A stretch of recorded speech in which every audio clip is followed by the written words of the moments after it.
성경 말씀 보겠습니다. 성경 말씀은 구약 성경 이사야서 제9장 1절에서 2절 말씀입니다. 이사야서 제9장 1절이야 2절 말씀, 하나님께서 주신 말씀 함께 읽겠습니다. 어둠 속에서 고통받던 백성에게서 어둠이 거칠 날이 온다. 옛적에는 주님께서 스불론 땅과 납달리 땅으로 멸시를 받게 버려 두셨으나 그 뒤로는 주님께서 서쪽 지중해로부터 요단강 동쪽 지역에 이르기까지, 그리고 이방 사람이 살고 있는 갈릴리 지역까지 이 모든 지역을 영화롭게 하실 것이다. 어둠 속에서 헤매던 백성이 큰 빛을 보았고, 죽음의 그림자가 드리운 땅에 사는 사람들에게 빛이 비쳤다.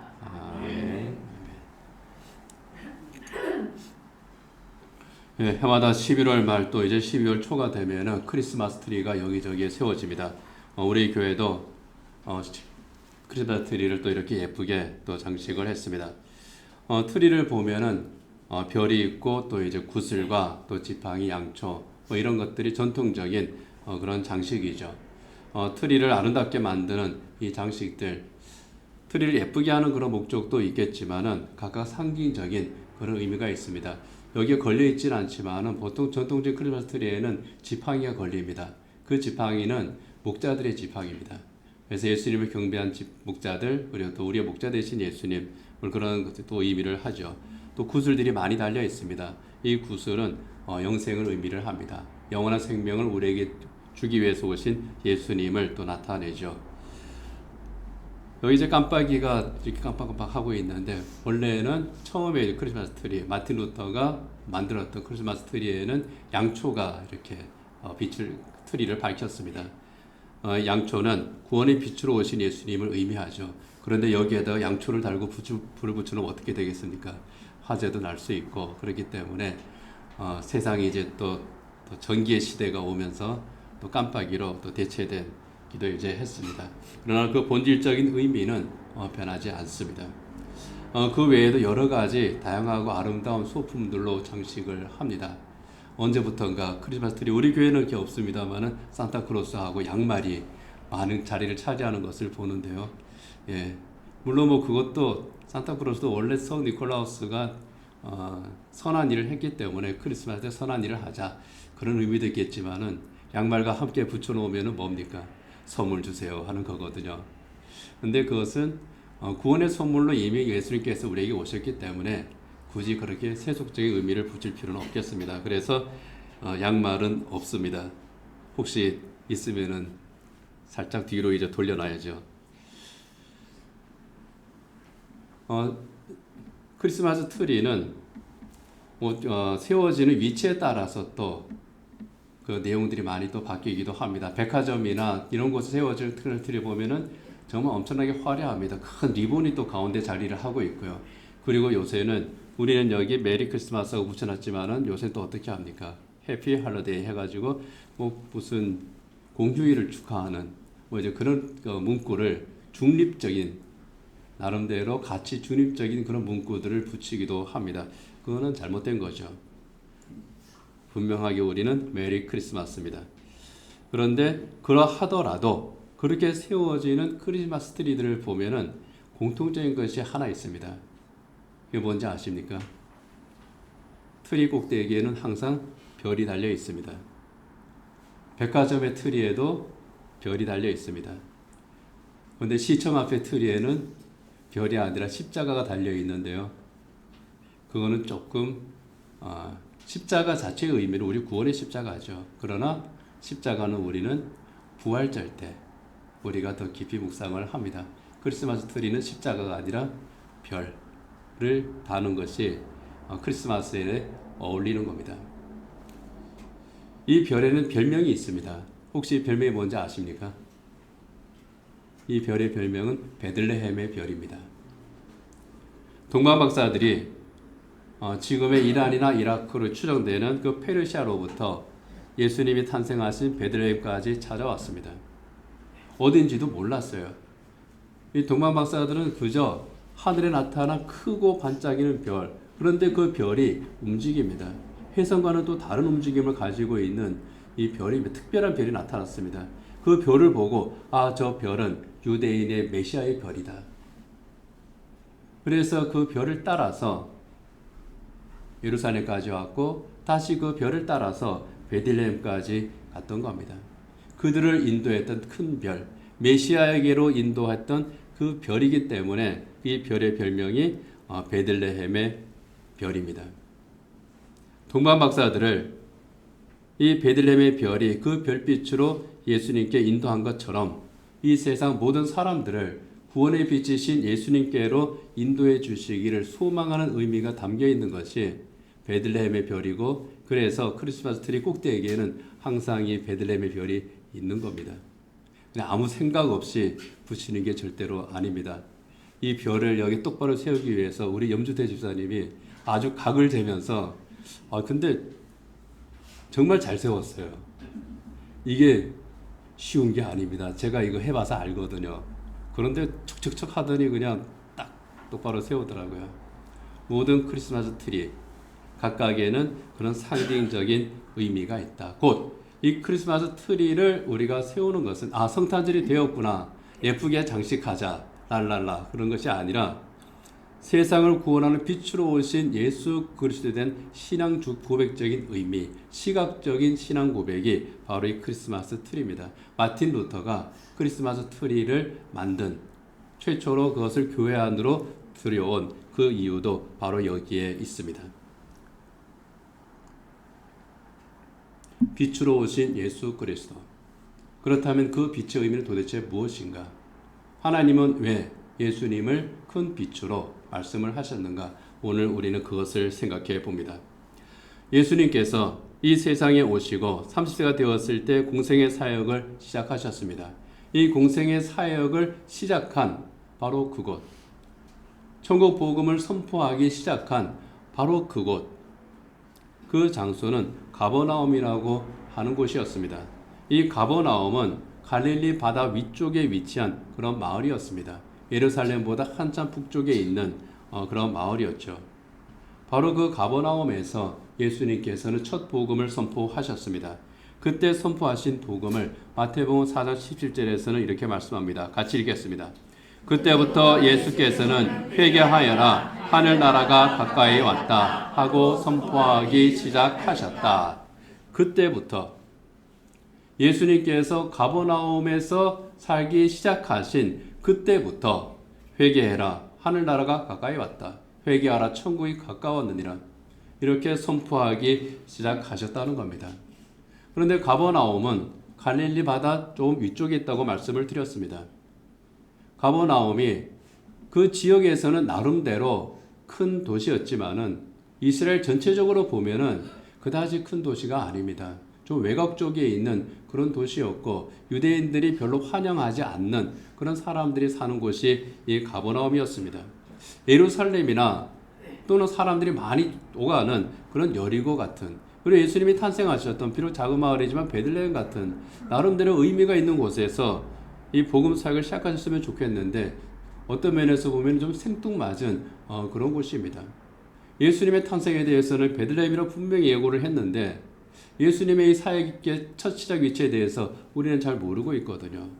왜 하필이면 이 가버나움이라고 하는 곳에서 갈릴리 바다 위쪽에 있는, 우리나라 이제 지도를 이제 본다면은 저쪽 포천이나 이제 그런 곳, 서울에서는 상당히 위쪽에 있는 그런 곳에서 복음을 전하기 시작하셨을까 하는 겁니다. 하나님께서 우리를 구원하고자 하실 때 가지신 그 모든, 하나님께서 예정하신 그 모든 목표들, 계획들을 우리는 하나님의 구원 계획이라고 합니다. 예수님께서 베들레헴에서 태어나신 것, 우리가 지난주에 생각한 것처럼 그것은 하나님의 구원 계획 가운데에서 이루어진 일이었습니다. 예수님께서 복음을 선포하는 그 첫 장소를 선택하신 것도 하나님의 구원 계획 가운데 하나였다 하는 겁니다. 아무 생각 없이 그냥 되는 곳으로, 그냥 발길 가는 곳에서, 또는 그곳에 예수님의 친인척이라 할 수 있는 사람들이 살고 있었기 때문에 거기에서 시작하셨다, 그렇지는 않은 겁니다. 예수님께서 복음 선포를 그곳에서 시작하시게 된 것에 대해서 구약 성경의 이사야 선지자가 예수님이 세상에 오시기 전 한 700년 전쯤에 활동했던 그 선지자 이사야가 그와 관련한 예언들을 이사야서 여러 곳에 기록을 했습니다. 특별히 이사야서 53장을 보면은요, 유명한 그 예수님의 어린 양으로 세상에 오셔서 고난을 받으신 그 고난에 대한 예언으로 잘 알려져 있는 그런 그 장이죠. 이사야서 53장 5절에서 6절 같이 한번 읽어보겠습니다. 그러나 그가 찔린 것은 우리의 허물 때문이고 그가 상처를 받은 것은 우리의 악함 때문이다. 그가 징계를 받음으로써 우리가 평화를 누리고 그가 매를 맞음으로써 우리의 병이 나았다. 우리는 모두 양처럼 길을 잃고 각기 제 갈 길로 흩어졌으나 주님께서 우리 모두의 죄악을 그에게 지우셨다. 아멘. 예수님의 십자가 고난에 대한 예언입니다. 예수님께서 십자가의 고난을 당하신 이유가 뭐냐 하는 겁니다. 그것은 예수님 자신의 죄악 때문이 아니라는 거죠. 예수님께서 저지른 실수 때문이 아니라는 거죠. 우리의 허물과 우리의 악함, 우리의 죄악 때문에 예수님께서 십자가를 지셨고 우리의 죄악으로 인한 그 징벌을 예수님께서 대신 받으심으로써 우리가 죄와 사망의 권세에서 구원을 받았다는 겁니다. 하나님께서 죄인들을 불러서 구원하시는 것, 이것이 하나님의 구원 계획이었고 이 구원 계획을 성취하기 위해서 예수님께서 세상에 오신 겁니다. 그리고 세상에 오신 예수님께서 그 공생의 사역, 복음 선포의 사역을 가버나움에서 시작을 하신 겁니다. 회개하라, 하늘나라가 가까이 왔다고 하는 이 선포를 하시는 것. 어떻게 보면은 이것은 일종의 출정식이라고 할 수 있겠습니다. 공생의 출정식입니다. 왜 예수님께서 그곳에서 공생의 출정식을 하셨는지 이 출정식에 대해서 마태복음 4장에서 또 이렇게 기록을 하고 있습니다. 마태복음 4장 14절이야 16절 같이 한번 읽겠습니다. 이것은 예언자 이사야를 시켜서 하신 말씀을 이루시려는 것이었다. 스불론 땅과 납달리 땅, 요단강 건너편, 바다로 가는 길목, 이방 사람들의 갈릴리, 어둠에 앉아있는 백성이 큰 빛을 보았고 그늘진 주님의 땅에 앉은 사람들에게 빛이 빛이었다. 우리가 읽은 본문 이사야서 9장 1절에 2절 말씀을 그대로 인용한 겁니다. 여기에 나오는 스불론 땅과 납달리 땅 그리고 요단강 건너편 바다로 가는 길목 이방 사람들의 갈릴리가 가리키는 곳, 공통적으로 가리키는 한 장소가 있습니다. 그 장소가 바로 가버나움입니다. 이 가버나움은 스불론 땅과 납달리 땅이 경계에 있으면서 또 요단강 건너편이고 또 갈릴리 바다에 있는 바로 그곳이기 때문입니다. 그리고 이방 사람들이 많이 살고 있던 곳, 바로 그곳이 가버나움이었습니다. 예수님께서는 바로 그곳에서 구원의 복음을 선포하는 그 출정식을 행하신 겁니다. 그렇다면 하나님께서는 왜 그곳을 선택하셨고 예수님께서는 왜 그곳에서 복음을 선포하셨을까요? 몇 가지 생각해 봅니다. 그 첫 번째는 바로 그곳은 깊은 어둠이 있는 곳이기 때문이었습니다. 오늘 본문 1절 다시 한번 읽어보겠습니다.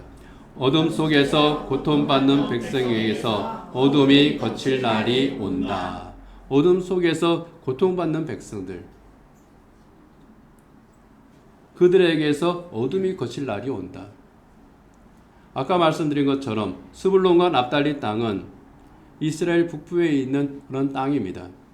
갈릴리 지방의 서부와 중부 지역에 해당하는 곳인데요. 역사적으로 침략을 많이 당한 곳입니다. 그곳에는 유대인들뿐만이 아니라 이방인들이 많이 살고 있었습니다. 아수르가 북쪽 이스라엘을 멸망시켰을 때에 이스라엘 사람들과 또 그쪽 지역 사람들을 갖다가 서로 섞이게 만들었습니다. 그래서 강제 혼혈 정책을 썼어요. 전부 다 뜻은 이제 줬죠. 우리는 전부 다 한 제국에 있는 같은 민족이다. 그런데 이스라엘 민족 입장에서 볼 때는 어떻습니까? 피가 섞여 버렸어요. 그 혼혈이 지금은 혼혈에 대해서 우리가 이렇게 무시를 한다거나 배격을 한다거나 그러진 않잖아요. 그러면서도 나름대로 또 차별을 하는 그런 의식이 그래도 남아있는 것들을 더러더러 봅니다. 피부가 하얀 사람들과의 혼혈은 그래도 좀 호의적으로 보면서 피부가 검은 사람들과의 혼혈에 대해서는 어느 정도 무시하고 멸시하고 그런 경향이 있고, 그리고 동남아 쪽 사람들과의 혼혈에게도 나름대로 또 차별하는 그런 의식들이 우리 사회 곳곳에 있는 것을 봅니다. 이 시대에는 더하죠. 특히 우리는 하나님의 백성, 아브라함과 이삭과 야곱의 후손이다 하는 의식이 참 강했던 이 유대인들에게 있어서는 이방인의 피가 섞인 저 사람들, 하나님을 제대로 알지 못하는 저 사람들은 우리가 사람 취급할 대상이 아니다, 그런 의식이 있었던 그런 시대입니다. 멸시를 받는 사람들이었습니다. 그리고 하나님을 잘 모르는 사람들이 그곳에 섞여 살고 있었습니다. 그 지역이 상업이 발달한 지역이었기 때문에, 그리고 이집트나 또는 그쪽 이제 북쪽 바벨론 지역, 그 다음에 로마 이쪽으로부터 많은 사람들이 오가다 보니까 문화적으로 상당히 개방적인 그런 곳이기도 했습니다. 이스라엘 사람으로서의 가져야 될 정체성을 상당히 잃어버렸다고 생각되는, 좋게 말하면 개방적이었고 좀 삐딱한 시각으로 보면은 정체성을 잃어버린 그러한 그 사람들이 사는 곳, 저 죄인들이 사는 곳, 그런 인식이 있었던 곳이 그 지역입니다. 혈통적으로 멸시받고 문화적으로 죄인으로 낙인이 찍힌, 영적으로 또 어둠으로, 영적인 어둠으로 고통을 당하는 그런 사람들이 있었던 것, 그것이 바로 그쪽 지역이었습니다. 복음을 듣고도 깨닫지 못하던 지역이기도 했습니다. 누가복음에 보면은 예수님께서 아주 화를 내시면서 책망하신 베세다와 고라신이라고 하는 마을이 있습니다. 누가복음 10장 13절 같이 한번 읽어보겠습니다. 같이 읽겠습니다. 고라신아, 너에게 화가 있다. 베세다야, 너에게 화가 있다. 내가 너희에게 행한 기적들을 두로와 시돈에서 행하였더라면 그들은 벌써 베옷을 입고 죄를 뒤집어 쓰고 앉아 회개하였을 것이다. 이 베세다와 고라신 그리고 가버나움은요, 삼각형으로 이렇게 연결할 수 있는 그런 지역이었습니다. 서로 이렇게 교통을 하고 있던, 갈릴리 바다 이제 북쪽에서 서로 교통을 하고 있던 그런 지역이었습니다. 그곳에서 예수님께서는 참 많은 기적을 행하셨던 것 같아요. 베세다 광야에서 옷을 먹이셨고요. 그런데 예수님께서는 너에게 화가 있다, 너에게 화가 있다, 그렇게 말씀을 하는 겁니다. 개정개혁 성경에서는 화 있을진저 고라시나, 화 있을진저 베세다야, 아주 직접적으로 우리가 다가오는 그런 어투로 말씀을 하고 있죠. 예수님께서 참 사랑하셨던 바로 그곳, 기적을 많이 베푸신 곳, 그러나 그들은 그 모든 기적에도 불구하고, 그들이 들은 복음에도 불구하고 변화가 없었습니다. 죄인들이 있던 곳, 하나님의 말씀을 들어도 깨달음이 없던 것, 참 많은 면에서 영적으로, 문화적으로 어두운 곳이었던 바로 그곳이 그쪽 지역이었고요. 결국 죄악의 어두움으로 고통을 당하는 사람들이 있는 곳이 이 가버나움을 중심으로 한 갈릴리 북쪽 지역이었습니다. 영적 어둠이 깊은 바로 그곳의 사람들에게서 절망과 죄악의 어둠을 걷어내기 위해서 아주 상징적인 곳으로 우리 주님께서는 그곳을 선택하셨고, 그곳에서 첫 복음을 선포하신 겁니다. 가장 어두운 곳에서 복음이 선포되었습니다. 그리고 두 번째는요, 모든 인류를 구원하실 것이기 때문에 그곳을 선택하셨습니다. 오늘 본문을 보면은 옛적에는 하나님께서 스불론 땅과 납달리 땅을 그대로 멸시를 받도록 내버려 두셨다고 말씀을 합니다. 그러나 하나님께서는 이제 그들을 서쪽 지중해로부터 요단강 동쪽 지역에 이르기까지, 그리고 이방 사람들이 살고 있는 그 갈릴리 지역에 이르기까지 그 모든 지역을 영화롭게 하실 것이라고 말씀합니다. 그전에 내버려 두었습니다. 그러나 이제는 하나님께서 부르시겠다는 겁니다.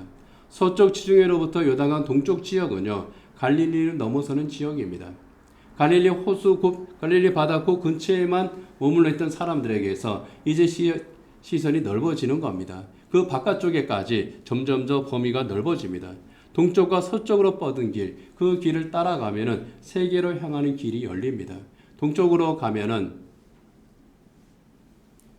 지금의 이란 이라크 지역으로 가게 됩니다. 서쪽으로 가게 되면은 그리스 로마 지역으로 가게 됩니다. 남쪽으로 내려가면은 이집트 지역으로 가게 됩니다. 점점 더 넓어지는 곳, 모든 세계를 향한 복음의 길을 의미를 하는 겁니다. 모든 인류를 구원하고 회복하시는 하나님의 구원 계획을 위해서 선택하신 곳, 그 모든 곳으로 길이 열린 곳이 바로 가버나움이었고, 또 그곳에서 복음의 첫 시작을 하시는 겁니다.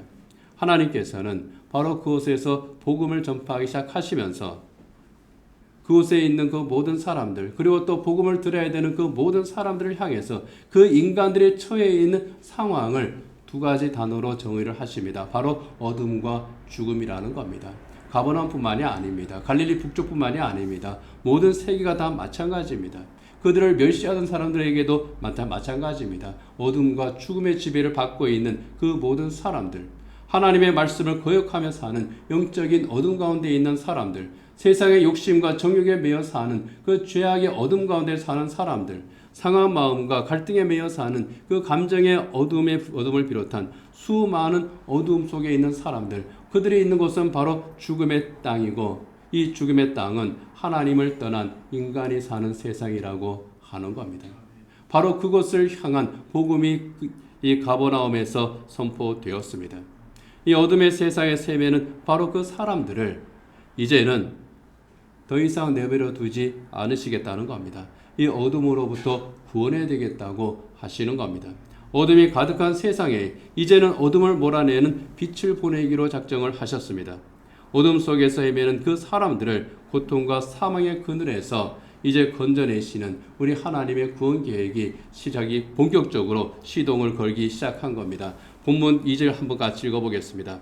어둠 속에서 헤매던 백성이 큰 빛을 보았고 죽음의 그림자가 드리운 땅에 사는 사람들에게 빛이 비쳤다. 전에는 버려두었는데 이제 그곳에 빛이 비쳤다는 겁니다. 그곳에서 헤매던 백성이 큰 빛을 보고 그곳에 비친 그 빛을 통해서 이제 구원을 받는 겁니다. 이 큰 빛이 바로 예수님이신 거죠. 이 큰 빛은 죄와 사망의 그늘에서 우리를 구원하는 빛, 곧 생명의 빛입니다. 이 생명의 빛으로 오신 예수님에 대해서 누가복음에서는 또 이렇게 증언을 합니다. 누가복음 1장 78절이야 79절입니다. 같이 읽겠습니다. 이것은 우리 하나님의 자비로운 심정에서 오는 것이다. 그는 해를 하늘 높이 뜨게 하셔서 어둠 속과 죽음의 그늘 아래에 있는 사람들에게 빛을 비추게 하시고 우리의 발을 평화의 길로 인도하실 것이다. 죄악의 어둠과 죽음의 그늘 아래에 있는 사람들, 모든 죄인들에게 구원의 큰 빛을 비추게 하십니다. 그들로 하여금 이 빛을 받은 사람들이 참 생명과 평화의 길로 또 가게끔 인도하시는 우리 예수님의 사역을 의미합니다. 이렇게 빛으로 오신 예수님이십니다. 예수님께서는 또 자기 스스로를 이렇게 정의하셨습니다. 요한복음 12장 46절입니다. 같이 읽겠습니다. 나는 빛으로서 세상에 왔다. 그것은 나를 믿는 사람은 아무도 어둠 속에 머무르지 않도록 하려는 것이다. 예수님 스스로 자기 자신을 빛으로 인식하시고 빛으로 또 소개를 하시는 겁니다. 나는 빛으로 왔다.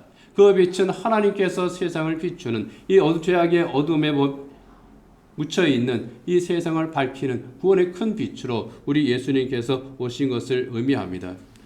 우리를 죄악 가운데에서 구원하셔서 참 생명의 길, 또 영생의 복을 주기 위해서 예수님께서 세상에 오심을 의미합니다. 그렇다면 예수님께서 우리에게 비추신 이 빛, 우리를 죄악 가운데에서 구원하신 이 빛이 우리에게 또 어떤 기능을 하시는 것인지 또 그것을 몇 가지 생각을 해봅니다.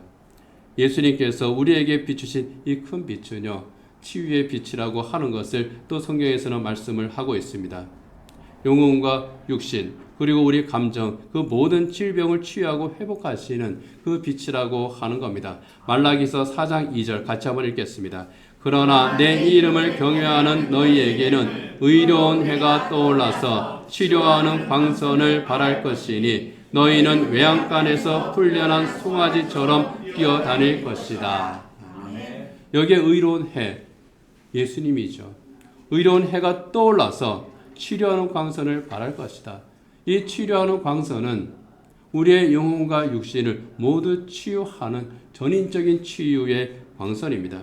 영육간의 모든 아픔과 상처, 질병을 고쳐주시는 겁니다. 우리를 죄악 가운데서 구원하셔서 하나님의 자녀가 되게 하시는 이 구원의 큰 빛을 우리가 받았을 때에 그 빛 가운데 들어간 우리에게 주시는 그 모든 치유와 회복의 은혜가 있음을 의미합니다. 하나님께서는 우리를 죄악 가운데서 구원하시고 자 너를 구원했으니 너는 이제 네가 스스로 알아서 해 것이 아닙니다. 죄악으로 인해서 만신창이가 된 우리 하나님께서 친히 그 손으로 어루만지시고 또 도우시고 회복을 시켜 주시는 겁니다. 그 의미가 바로 여기에 치료하는 광선의 의미입니다. 우리 영혼의 상처를 치유하십니다. 우리 감정의 상처를 치유하십니다. 우리 육신의 상처를 치유하십니다. 그리고 회복의 은총을 베풀어 주시는 겁니다.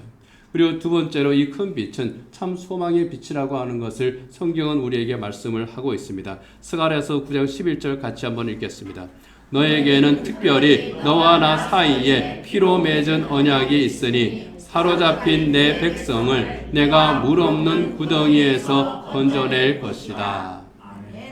이 물 없는 구덩이, 요셉의 형들이 요셉을 죽이기 위해서 준비했던 구덩이입니다. 이 구덩이에 빠지면은 살아날 수 없습니다. 살아날 수 없다는 것은 무엇을 의미합니까? 절망을 의미합니다. 희망이 없습니다.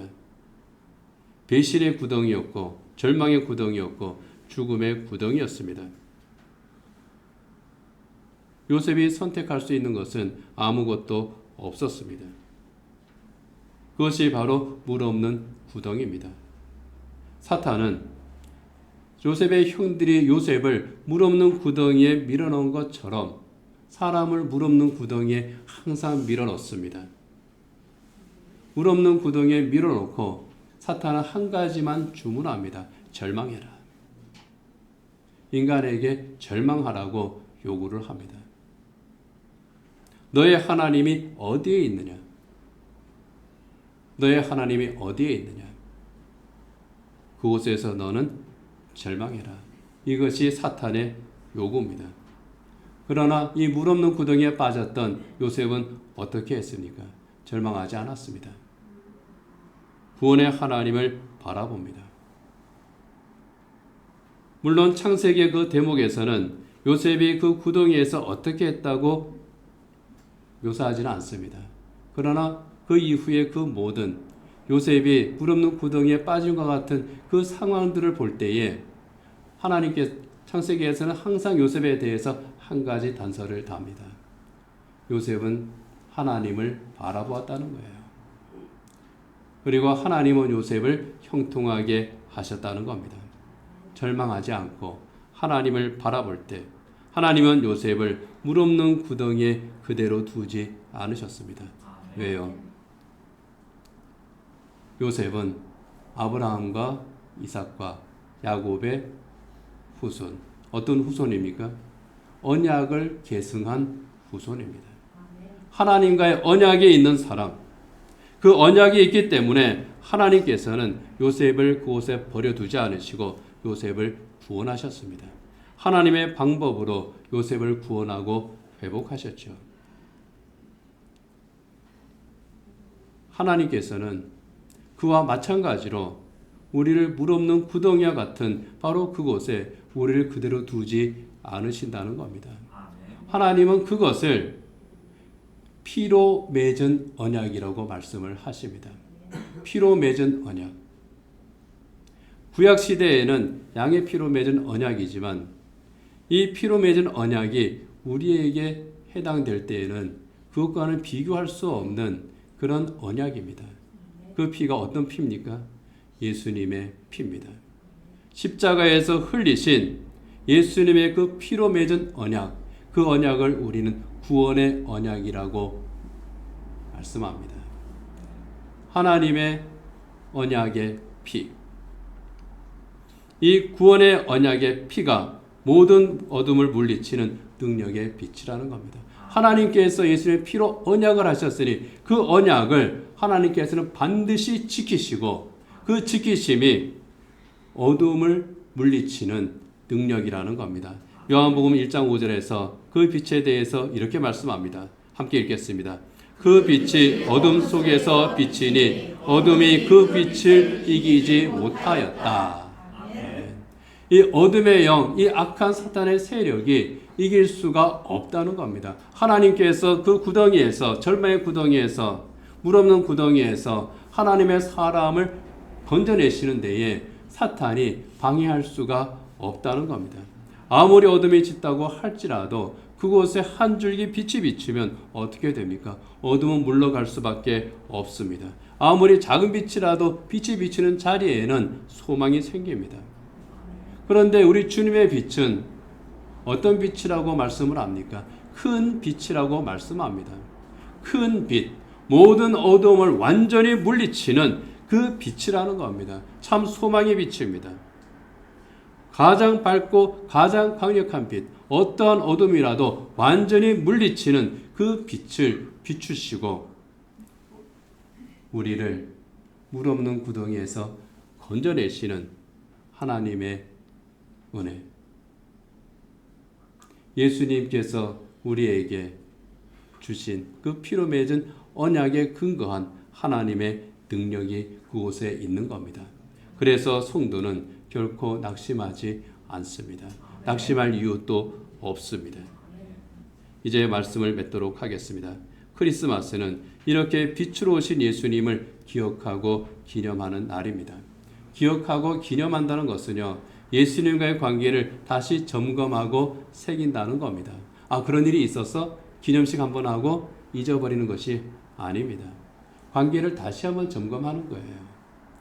우리가 가족들과 생일 파티할 때도 그렇지 않습니까? 맛있는 거 먹으면서 그냥 우리 생일 한번 기념했으니 끝, 그게 아니잖아요.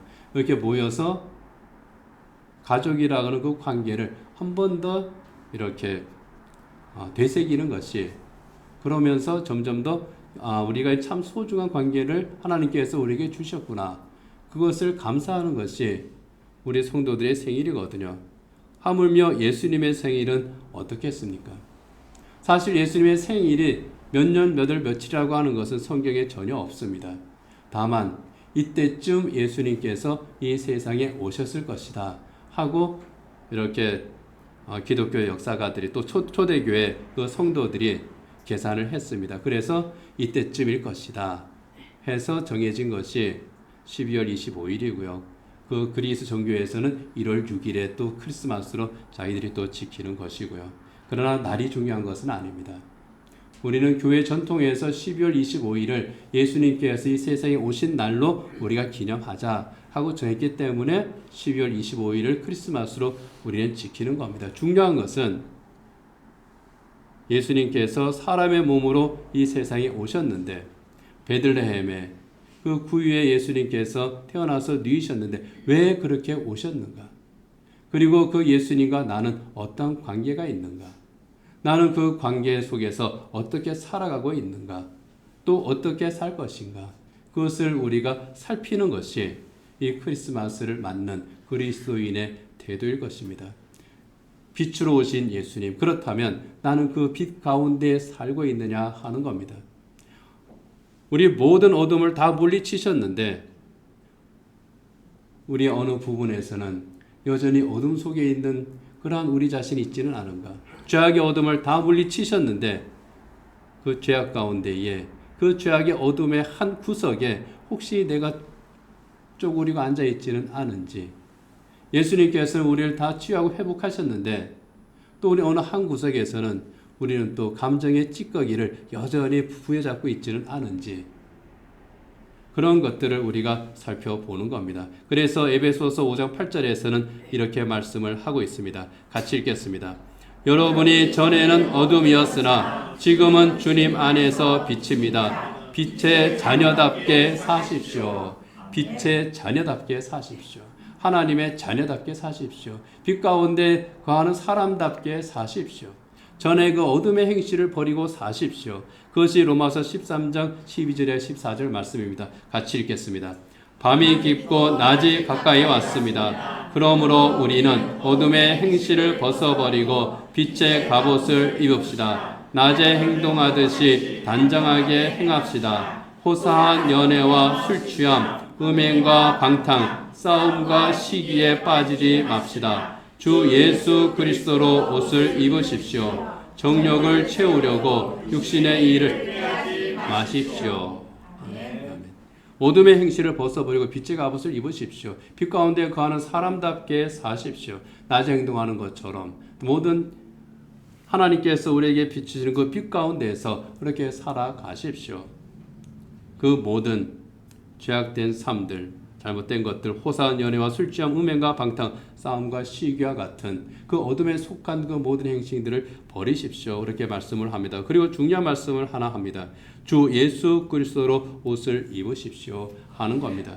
주 예수 그리스도로 옷을 입으라고 하는 것은 여기에 있는 그 옷은요, 오늘을 보게 되면 일종의 제복을 나타냅니다. 옷에는 여러 가지 옷이 있잖아요. 일상적인 옷도 있고요. 그리고 추위를 가리는 옷도 있고요. 그 중에서도 일종의 예복이나 제복을 의미하는 것이 주 예수 그리스도로 옷을 입으라고 하는 그 옷입니다. 군복이나 의사 가운처럼 신분을 나타내는 그러한 옷입니다. 군인이 군복을 왜 입습니까? 군인답게 행동하라고 군복을 입습니다. 의사가 의사 가운을 왜 입습니까? 의사답게 진료하고 치료하라고, 자기에게 주어진 사명을 감당하라고 그 옷을 입습니다. 그리스도의 옷을 입은 그리스도인은 그리스도인답게 살라고 하는 겁니다. 예수님처럼 살라고 하는, 그렇게 살기를 힘쓰는 옷이 바로 그리스도의 옷입니다. 그렇게 사는 겁니다. 그렇게 그리스도의 옷을 입고 예수님을 따라 사는 겁니다. 요한복음 8장 12절에 보면은 이렇게 말씀을 하죠. 같이 읽겠습니다.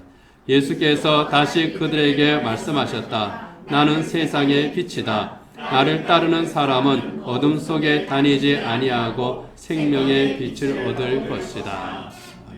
그리스도의 옷을 입고 그리스도를 따라갑니다. 그리스도를 따라간다는 것은 무엇을 의미합니까? 예수님처럼 생각을 하고 예수님처럼 행동하기를 힘쓰는 것을 말합니다.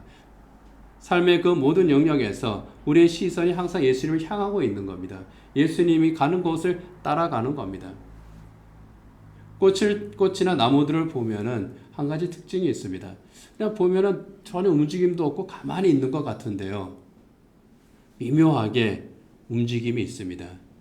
움직임의 방향이 있어요. 그 움직임의 방향은 어디입니까? 동서남북 어디도 아니고요. 햇빛이 비치는 곳입니다. 희한하게 햇빛이 비추는 곳으로 이렇게 잎이 향하고요. 그곳을 향해서 꽃이 움직이고 있습니다. 가장 대표적인 꽃이 있죠. 해바라기입니다. 태양이 움직이는 거, 아침부터 저녁까지 완전히 태양의 움직임을 따라서 꽃이 그 방향이 이렇게 바뀌어 갑니다. 그래서 해바라기잖아요. 야, 쟤는 아침부터 저녁까지 그 꽃의 이제 면이 그 얼굴이라고 하면은 그 얼굴이 그냥 계속 태양을 따라다니는구나. 그래서 이름이 해바라기입니다. 해바라기가 태양을 쫓아서 움직이는 것처럼 빛이신 예수님을 따라가는 겁니다. 이렇게 주님을 따르는 사람을 우리는 뭐라고 그럽니까? 주바라기라고 그러죠. 주님을 바라면서 주님을 따르는 사람들. 그런데 주님을 바라보고 주님을 따라가지 않고 죄악을 따라 사는 사람들이 있습니다. 그 사람들은 뭐라고 해야 되겠습니까? 죄바라기입니다. 주바라기가 될 수도 있고 죄바라기가 될 수도 있습니다. 빛으로 오신 주님을 따르는 사람은 주바라기. 그런데 그것을 외면하고 어둠을 따르는 사람을 죄바라기죠. 죄악의 어둠을 따르는 죄바라기로 살 것인지, 주님의 빛을 따르는 주바라기로 살 것인지, 그것을 생각하는 것이 이 성탄의 계절입니다. 우리를 죄와 사망의 어두운 그늘에서 구원한 큰 빛으로 우리 예수님께서 이 세상에 오셨습니다. 그 예수님을 바라보고 우리 스스로를 다시 한번 돌아보기를 원합니다. 나는 어둠 속에 머물러 있는 사람인가? 만약에 내가 어둠 속에 머물러 있다면 그 어둠은 어떤 어둠인가? 영혼의 어둠인가? 감정의 어둠인가? 관계의 어둠인가? 아니면 연약한 육신의 어둠인가? 나는 빛 가운데로 걸어가고 있는가? 나는 주님을 따라가며 살아가고 있는가? 죄바라기로 살고 있는가? 주바라기로 살고 있는가? 그것을 살펴보는 것을 성찰이라고 합니다. 영적인 성찰이에요. 그렇게 성찰하면서 큰 빛으로 우리에게 비추어 주시는 그 주님을 바라볼 수 있기를 원합니다. 주님께서 우리에게 비춰주시는 그 놀라운 은혜의 빛들, 생명의 빛, 치유의 빛, 소망의 빛, 그 빛을 따르며 살아가는, 주바라기로 살아가는 저와 여러분이 되기를 원합니다. 기도하겠습니다. 구원의 큰 빛으로, 생명의 큰 빛으로, 치유와 회복의 큰 빛으로, 능력의 큰 빛으로 우리를 찾아오신 주님이십니다. 하나님의 놀라운 구원 계획 가운데에 우리를 어둠에서 구원하기 위하여 이 세상에 오신 우리 주님이십니다. 우리를 죄악 가운데에서 건지셨습니다. 우리를 치유하셨습니다. 의롭다고 선언하시고 하나님의 자녀가 되게 하셨습니다. 세상에 속한 자가 아니라 하늘에 속한 자가 되게 하셨습니다. 더 이상 어둠에 속한 자녀가 아니라 빛에 속한 하나님의 자녀가 되게 하셨습니다. 그러니 이제 저희들 빛의 자녀답게 살게 하시고 빛을 따라 걸어가게 하여 주시옵시고 우리 주님을 바라보고 살아가는 복된 하나님의 백성들 되게 하여 주옵소서. 예수님 이름으로 기도드립니다. 아멘.